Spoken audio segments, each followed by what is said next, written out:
besties, my name is Maddie and welcome back to my channel.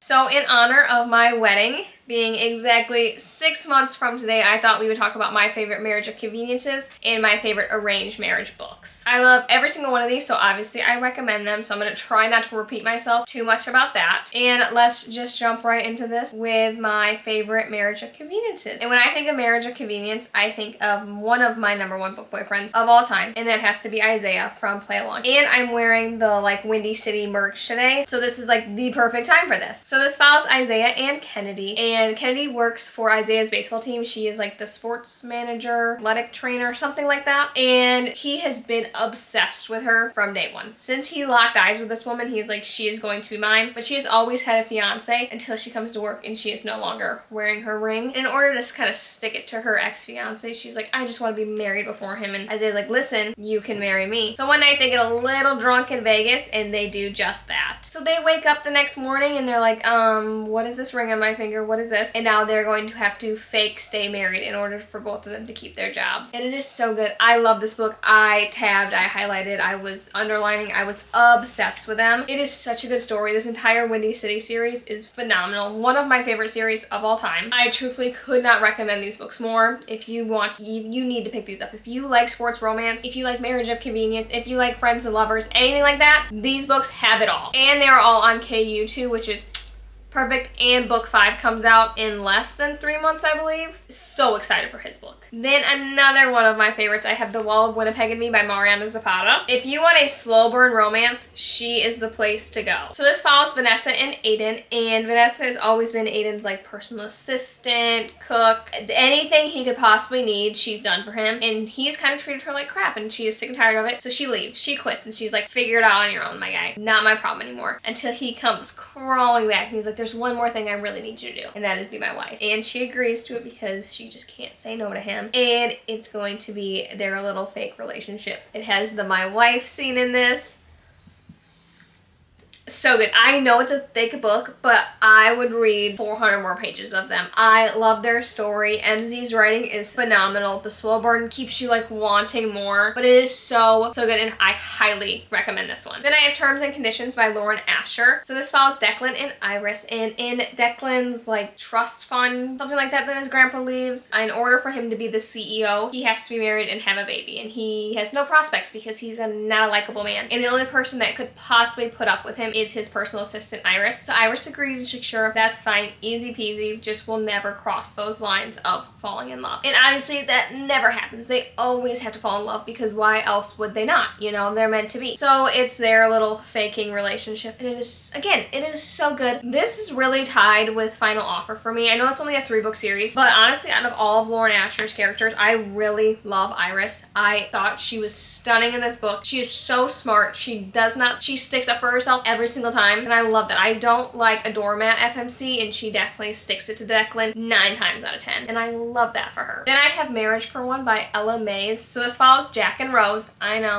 know the Titanic reference, you just gotta look past it, okay? And he kind of not lures her, but almost lures her into his office one day and is like, listen, I need a wife, you're gonna be that. There's just this complete stranger, okay? And she's like, what do you mean? And he kind of says some things that make her agree to this arrangement. And as soon as they're married, he is not who she thought he was at all. He is completely changed. He seems like a different person almost. And she's like, what did I sign myself up for? And it is just constantly them bickering back and forth. You have that slow burn. It's a little toxic at times, but I was eating it up. I had such a good time with this one. I don't know if it was just the pining aspect.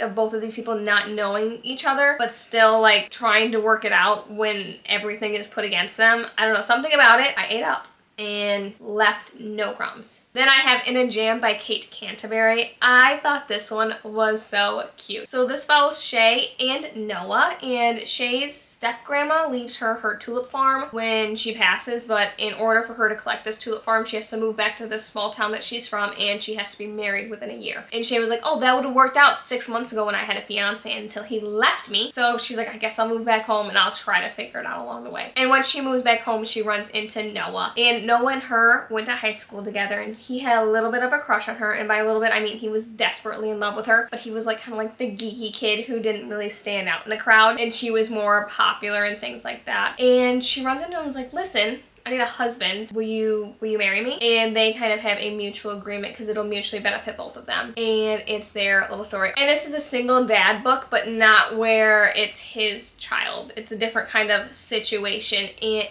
is so good. And the spice in this was so underrated that it had me like blushing for no reason. There is one scene in particular in like a pantry, I think I remember correctly, and my jaw was on the floor. Insane. If you want a small town single dad book with a little bit of my wife in there, definitely check this one out. Then I have The Paradise Problem by Christina Lauren. This book was so underrated for me because when I read it, I didn't go into it thinking I was going to love it as much as I did, and I think I ended up rating it 5 stars. So this follows Anna and Wes. And when they were in college, Wes needs a wife for some clause, again, for his rich family business. And Anna is like, sure, I'm a poor college student. Why not? Because he's like gonna pay her something along those lines, that it's gonna be mutually beneficial. So they get married, and then they don't speak for like 3 or 4 years until Wes's family decides like, hey, we're gonna go on a family vacation. You need to bring this wife you married a few years ago. So he goes knocking on Anna's door that he hasn't seen in like 3 years, 4 years, and he's like, hey, you gotta go on vacation with me. And she is the epitome of a tornado. If you could think of that as a person, she is that, and Wes's family is very prim, proper, I's are dotted, T's are crossed. You know, very high society, and she is a wrecking ball to their life. Her the entire time had me cackling. She was one of my favorite FMCs that I read about last year or the year before. Whenever I read this, I remember her standing out compared to the other FMCs that I read about. She was just so funny, and her one-liners to these rich men, like, I wish I could be her. So good. 10 out of 10. So now let's talk about arranged marriages. So I feel like I kind of like this trope a little bit more because I especially love it in Mafia and when they're not supposed to like each other at all. And the book that kickstarted my love for this trope was The Sweetest Oblivion by Danielle Laurie. Nicholas Russo, he could do whatever.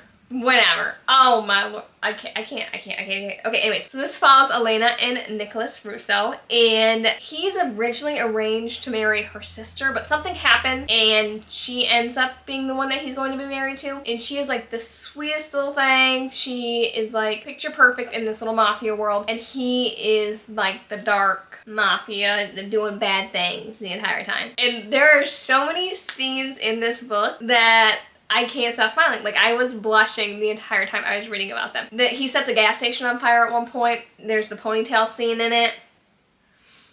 That's such a micro trope that just gets my gears a-going. The ponytail. I can't even get into it. I cannot. And when I tell you how pressed this man is about a little like ring pop, like fake 50-cent ring she has on her finger from this person, he's so pressed the entire time. Like, he has beef with this little plastic ring the entire book, and I was giggling. I was cackling. Such a good time. The entire, I think it's the Maid series. So good. It kickstarted my love for arranged marriages and kickstarted my love for mafia romances, because sometimes those things hit. Then I have Twisted by Emily McIntyre. So this is an Aladdin retelling where the villain gets the girl. So this follows Yasmin and Julian, and Yasmin is like the perfect little daughter, and she's always done everything to appease her dad. And then her dad falls sick, and his one like dying wish is for her to be married to someone that he chooses. And this person is Julian, because Julian is like his right-hand man, has always done everything like for him, things like that. Julian and Yasmin cannot stand each other, and they both have separate reasons why. They butt heads throughout most of this book, but the pining and like the back and forthness between them, so good. I love these like dark retellings by Emily McIntyre. I think they're phenomenal, and the entire series is on Kindle Unlimited. Then I have The Brutal Prince by Sophie Lark. This follows Ada and Callum, and when I tell you this is true enemies to lovers, this is like true enemies to lovers. The first like part of this book, they're like fist fighting and stuff's being set on fire and they cannot stand each other. And then on their wedding day, when they're arranged to be married, she tries to kill him by poisoning him. And I stand by that. You do your thing, girl. So things start going a bump between these two families, and for them to kind of gloss over everything that happened, their two parents are like, guess what, you guys are getting married. And they're both like, absolutely not. Get this girl away from me. Get this guy away from me. They can't stand each other. And it's going to be them butting heads almost the entire time. And it is so good. It had me giggling. It had me cackling. I was kicking my feet. I was loving it when I was reading it. Again, Sophie Lark books have pictures in it. Like, I can't even. You know who I can't even about? This guy right here. He's not in this book, but this guy right here, I can't wait to read about him. Why does that get me going? Like, pictures and words on pages just make me feel feral. For what reason? I have no idea. It was so good. Do I need to say more? Then I have Vicious Prince by Irina Kent. This is the 5th book in her Royal Elite series, and it is one of my favorites in the series. I think the only other one that could beat this one out is Ruthless Empire. Teal and Ronan come in second for my favorite couple. So this follows Teal and Ronan is like this kind of golden retriever, goes with the flow, very happy guy. And Teal is our little black cat, sticks it to the men, can't really stand anyone. And they end up being arranged to marry each other because of a few things that happen. And they are not friends. They do not like each other. And that's all I'm gonna say, because there's so many like twists and turns and like different things that are thrown into this book that I don't want to spoil anything. There's some harder topics, so search up your trigger warnings before reading this one, especially this one, because there are some harder things that happen to some people in this. It's a rough one, but the way these two hated each other and then came together and then like kind of not healed each other, but in a little bit of a way like that, stunning, delicious, had such a good time with it. I truthfully highly recommend the entire Royal Elite series. Irina Kent's writing is super easy to get into. They're fast. They're a little bit on the darker side with like the bullying and like some of the things that it handles. So if you're starting to want to dip your toe into some darker books, definitely check out this series. Then I have Bride by Ali Hazelwood. This follows Misery and Lo, and Misery is a vampire and Lo is a werewolf. And their families, the vampires and the werewolves, have kind of been tiffing. They've kind of been fighting. And in order to kind of bring these two communities together, I don't know if communities is the correct word for that, they decided that these two are going to get married to make the vampires and werewolves be BFFs. And they don't like each other at all. But you know, what can you do? And they are stuck together, and they live two different lives because they are two different, whatever they are, I don't know what you call them. Vampires and werewolves? I really have no idea. I'm not big into this world, okay? This was my second book with the wolves. I don't even know what to call it, okay guys? Just bear with me. It was crazy. There's if you know anything, I think it's the Omegaverse, something like that. If you know anything about that universe, yeah, that was my second time reading about that. And I'm not kidding. Was that cringy? Whatever.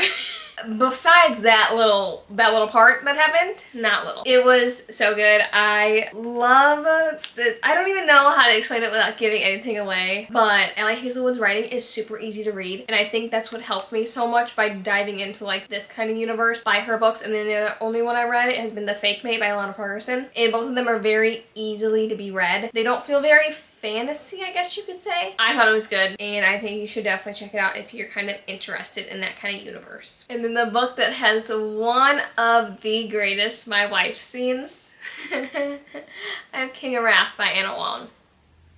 If you know what scene I'm talking about where it's "you are my wife,"